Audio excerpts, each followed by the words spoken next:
नमस्ते। आज वसंत पंचमी के उपलक्ष्य में हर वर्ष की तरह इस वर्ष भी आनंदलोक में वासंतिक वमन शिविर का हम आयोजन करने जा रहे हैं। गत 11 वर्षों से शिविर का आयोजन आनंदलोक में हम कर रहे हैं। वसंत ऋतु में ही हर साल हम वासंतिक वमन शिविर का आयोजन करते हैं। कारण जैसे सर्दी के मौसम में शरीर में कफ की संचिति होती है और जैसे जैसे गर्मी बढ़ने लगती है ये कफ पतला होकर के शरीर में फैलने लगता है और जैसे ही शरीर में उसको जगह मिलती है वहाँ संचित होकर के वो विविध व्याधि उत्पन्न करता है।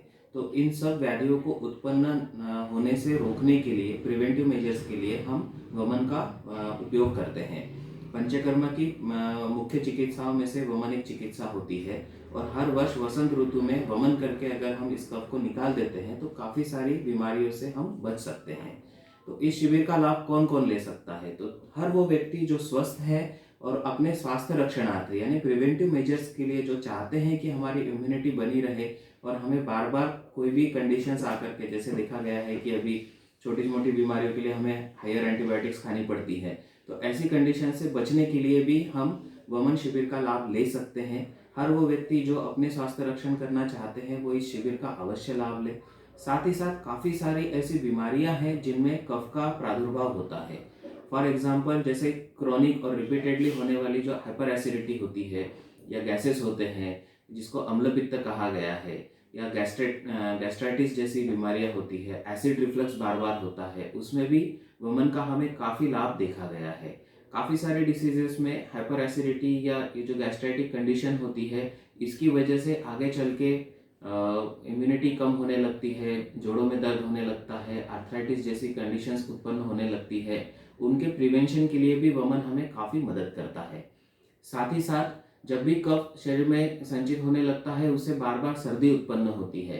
तो बार बार होने वाली सर्दी जो है, खांसी है या अस्थमैटिक कंडीशंस है या ब्रोंकाइटिस है, अभी जैसे पोस्ट कोविड कॉम्प्लिकेशंस हम देख रहे हैं, कोविड की वजह से इम्यूनिटी वीक होने की वजह से सारी सारी सर्दी खांसी भी एक 8-8 15-15 दिन रहती है, वो जल्दी ठीक नहीं होती है। तो ऐसी डिसीजेस के प्रिवेंशन में साथ ही साथ उनके ट्रीटमेंट में भी हमको वमन से काफ़ी लाभ मिलता है। साथ ही साथ जिनको एलर्जिक कंडीशंस है, जैसे एलर्जिक राइनाइटिस है या डस्ट की एलर्जी है, पोलन ग्रेन्स की एलर्जी है, इसमें भी हमको वमन से काफ़ी लाभ मिलता है। जिनको ये कंडीशंस है वो भी वमन शिविर का लाभ ले सकते हैं। जिनको बार बार एलर्जिक कंजंक्टिवाइटिस हो जाता है, थोड़े से भी डस्ट की वजह से या पोलन्स की वजह से आंखों में स्वेलिंग आती है या साइनोसाइटिस का जिनको तकलीफ है, उनमें भी वमन का काफ़ी बेनिफिट मिलता है। साथ ही साथ लाइफस्टाइल डिसीजेस में हम देखते हैं जैसे बार बार जिनको कोलेस्ट्रॉल बढ़ते रहता है, अननोन रीज़न की वजह से जिनमें कोलेस्ट्रॉल बढ़ता है, उनमें भी हमको वमन का काफ़ी लाभ मिलता है। डायबिटीज़ में भी वमन का काफ़ी बेनिफिट मिलता है। हाइपोथायराइडिज्म है, ओबेसिटी है, बहुत से लोगों में देखा गया है कि काफ़ी डाइटिंग करने के बाद में भी वेट कंट्रोल में नहीं आता है, या काफ़ी हायर मेडिसिन लेने के बाद में भी थायराइड कंट्रोल में नहीं आता है। ऐसी कंडीशंस में वमन उनको काफ़ी लाभ दे सकता है। इसके साथ ही साथ जो पीसीओडी है, अभी जो करंट फीमेल में सबसे ज़्यादा होने वाली जो तकलीफ देखी गई है वो पॉलीसिस्टिक ओवरीज है, उसमें भी वमन का काफ़ी बेनिफिट मिलता है। अदर कंडीशंस जो गायनेकोलॉजी से संबंधित होती है, जैसे ट्यूबल ब्लॉक की कंडीशंस में भी वमन का काफ़ी बेनिफिट हमने देखा है। तो इन सब चीज़ों से बचने के लिए भी हम वमन का लाभ ले सकते हैं, और अगर इसमें से कुछ कंडीशंस हमारे अंदर हमको लग रहे हैं कि ये सिम्टम्स हैं तो भी हम इस शिविर का लाभ ले सकते हैं।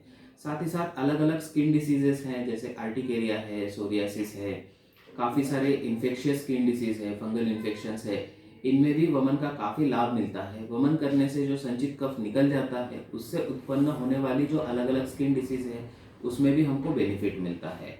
ये शिविर वसंत ऋतु में अभी आज से वसंत पंचमी से लेकर के 31 मार्च तक ये शिविर चलने वाला है। अत्यंत अल्प दर में और सभी लोगों तक पहुंचा जा सके, इस उद्देश्य से आनंदलोक में गत 11 वर्षों से हम इस शिविर का आयोजन करते आ रहे हैं। तो आशा है आप सब भी इस शिविर का अवश्य लाभ लेंगे। धन्यवाद।